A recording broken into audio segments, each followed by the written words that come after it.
Magtuturo ka naman, squirrel ka talaga. Ikaw ang laging nag-aapura ng uwi eh. Kaya manood ka ng alulong. Pagkatapos, nagtuturo mo na naman ako.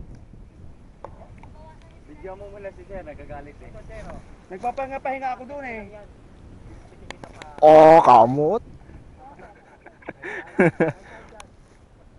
Che, puna sabay mama Che, panoorin natin lahat Che ah. Sure?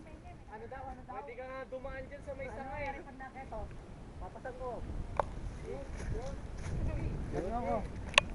Sige nga, pasok sabay bigyan alis tayo no. Baka pag gastas na ako, bigla may skate lahat. Puna sabay mama Che ah. Alam mo, lagi si Sir, ano yun, no? Ano yun, no? Nakakaloka.